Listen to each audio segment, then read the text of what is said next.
Hello, I am Salima Amsa, the founder of Salima Skin Solutions. Welcome. We have created this channel, educational channel, for you viewers who have requested numerous times via emails and of course DMing me through Instagram and any method of communication.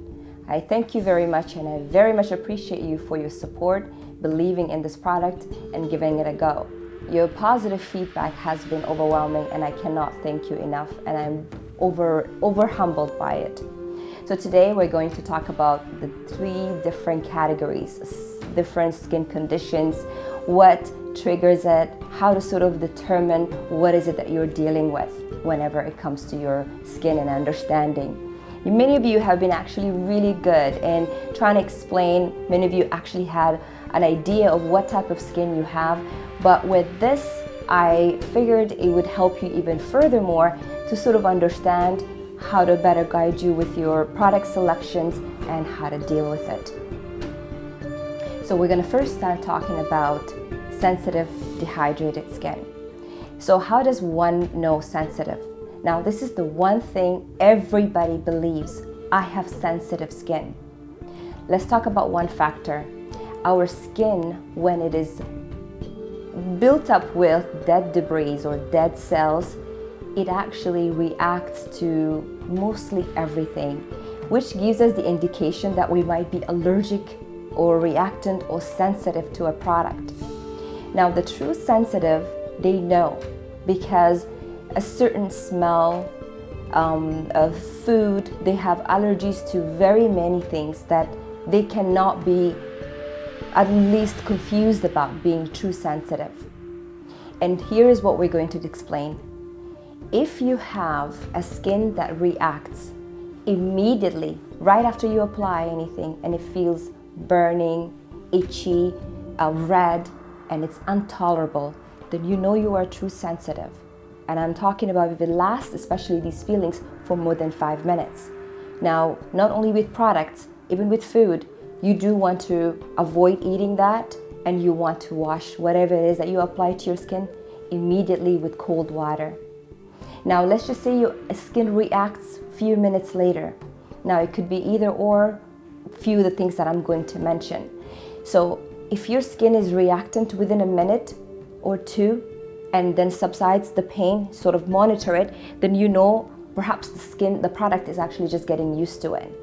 And if your skin feels just tight, then you probably have just a built up dead cells or dead skins that needs to be exfoliated.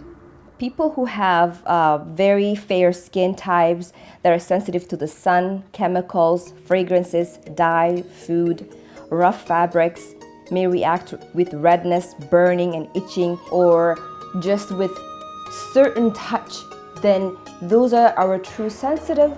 However, even if they have rosacea, they can be sensitive. With a sensitive line, you can rest assured that if you're not true sensitive, these will calm your skin down. People with even eczema who are the age of 16, you do want to first of all see your family doctor, diagnose what it is, and if they give you anything that sort of helps you, ask them as well if you wanted to exfoliate or use certain products, how effective would it be, or is it okay? If you exfoliate gently but yet effectively, it's almost for sure your skin just reacts less to anything you apply to it, which is why people have been using our product line who are actually, prone to eczema or have eczema and extreme dryness, have been just amazed and shocked with how well it agreed with their skin. So this is what you want to do. Make sure you're always using cold water to remove anything. If you can't really tolerate cold water, room temperature to start with, and seal it with cold water. You want to avoid hot showers, hot baths. It's just not good for anyone, actually, especially in the winter time, because it depletes all the moisture, or we become extra dry from our body. So we don't want that, especially for the true sensitive skin. And as well, whenever applying your product, make sure you are extremely gentle. So wash your face gently Rinse it first with water, apply your cleanser, then wash it off. Pat it dry, then you are going to wait about a second, and then you apply your toner, your soothing toner. A gauze is preferred. I prefer gauze personally. Now, when you're using the gauze, make sure you're actually just patting again. We always want to pat. Our skin is so delicate, more delicate than silk. By just pushing the product onto your skin, you're actually helping the product go through and just without irritating the skin. You do never ever want to remove it. And rinse it first with the cleanser off, and then the toner. Right after the toner, wait about a second, few seconds actually, for the toner to just dry, and then you apply your Intense Hydra moisturizer. And that's your routine. So once a week, what you could do is you exfoliate your skin with the derma exfoliant. Don't be rough again, just maybe concentrating on the T-zone and avoiding sort of the sensitive area, and never ever go near your eye area, and then rinse it. Again with cold water, pat it dry. You can follow through with your mask. That's once a week. You'll just have a clean, smoother surface all the time, so products will never ever bother you or irritate you. I will emphasize again, if a product bothers you right away and it feels so uncomfortable, rinse it. Don't take a chance. Rinse it with cold water and just do not use it. But if it is bearable and the pain or the burning is going down, then just give it about a minute. Give it about a couple of hours. See how that goes. And now we're going to move over to our hyperpigmented skin. Hyperpigmentation, it is a accumulative of sun damage, in that it is over time. So over the years, if you haven't been protecting your skin and been exposed to the sun, like many of us have been guilty of, and have accumulated sun damage, what happens is that accumulated sun damage takes some time to come to the surface. And so when it does come to the surface, that's a hyperpigmented. Now, it could be confused with melasma. Melasma, it's more spread, but if it's clustered and in pockets, and you could see it is very, very visible, then it is hyperpigmentation. You could also have pigmentation from a scar or from acne. If especially you tamper with your face, or you're trying to, play around with that pustule or acne. So there's those type of acne, or hyperpigmentation rather. So the hyperpigmentation line, it is amazing for that. Now remember, your skin took so many years to pigment. Nothing out there works like a magic bullet, and nothing should. And if it does, you should worry about what it does contain. There's a lot of hydroquinone out there. There's a lot of bleaching agents that people have literally been using it for both reasons, either to lighten the pigment or to become fair skin. Now that's a whole different topic, to become whiter, which I cannot even start to talk about it in this segment, because it is so damaging to the internal organs and the exterior. Your skin becomes so sensitive, you can't even go to the kitchen and cook. Your skin starts to feel heat, becomes red. That's if you're using hydroquinone or bleaching agent. There's another one called Demervet that people have been overusing it and abusing it for years. And that stuff is very dangerous. So let's talk about the line. If you're using it for hyperpigmentation, you will see gradual results, and you want that, especially with ethnic skin. With ethnic skin, we get something called post-inflammatory hyperpigmentation. What that means is our skin produces more melanin as soon as it is damaged, or we play with it the wrong way, or any harsh chemicals will do that. So you want something that is effective gradually but progressing. So nothing is going to work overnight. You do want to make sure that we are treating, first of all, the whole face with the entire line.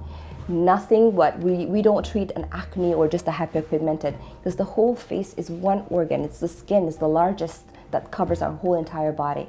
So when we're treating the face, we want to make sure that we are bringing back the integrity of the skin, challenging all those cells that recreate and regenerate new cells to the surface.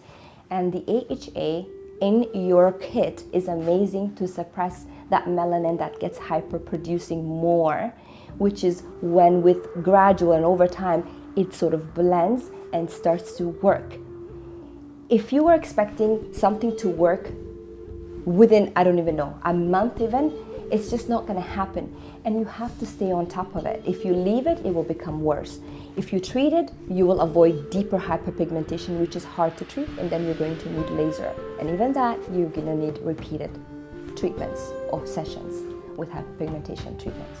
So with melasma, which is hormonal, it is sometimes hard to treat. I guess it's a pregnancy mask, they call it, because it is so spread. You can reduce it, you can prevent it from getting worse, but you kind of have to go to your family doctor and see if there's anything else that they can give you that sort of controls your hormones. Aside from that, anything you do, and the one thing I will never ever overemphasize is the sunblock. The importance of sunblock is so imperative, like you prevent from having to scar or deepening that pigmentation. And doesn't matter what type of weather we have. If it is dark, pitch black, and it's daytime, then you know you're not only protected at all. Like the UV, all the pollutions, everything that you do not want on your face will get into. So just SPF all the time. Rule number one, daytime, always. Now we're going to talk about the acne. So acne, it is hormonal. It could be internal issues, which most of the time is from the digestive system. It stems from your digestive system. So sometimes if it is, first of all, anything that has to do with the skin, it's because something it's not right internally. So everything that the skin can push out will push out. Detoxing is good. Drinking lots of water with lemon is amazing. There's a lot of things that you can do. Avoiding to put oil overnight and sleep with it, it's the best thing you can do if you have acne, because it trickles down to your face and it causes more breakouts. Changing your pillowcase, especially the guys, like it is amazing how much bacteria we carry around. Touching, these are the most dirtiest part of our whole entire body. Like I won't even let my children touch my face. Like I'll come close to me if they just come back from school. The first thing you want to do when you come back to the house, wash your face, quick rinse, then go about your day, cook, clean, whatever, then do a proper night routine. Now with acne, well, you could be oily, you could be dry. If you're oily, then that means you are oily acne. We have to as well deal with the same category as if you were dry acne. The reason I see that is because something in the pH level is confused and it's either overproducing or just producing less. Naturally with oily acne, they tend to want something that washes, that feels very lathery, and then afterwards the skin feels really tight. You don't want that. Then the oil production in your skin just becomes on overdrive, and then you produce a lot more oil. As a result, you get more breakouts. You want something that removes the debris, that just cleans your face entirely without that tight feelings. And of course, you need to hydrate. Even though you're oily, even though you're acne, you need to hydrate. Make sure that you're using something with antibacterial veil, something that we've put in the oil control. This is the purpose of the whole purpose of the system is wash, moisturize, protect. An exfoliant and mask for this type of category can be used twice. Now, if you're dry, you could feel a little bit overwhelmed if you use twice the exfoliant. I would use it just once if you have acne.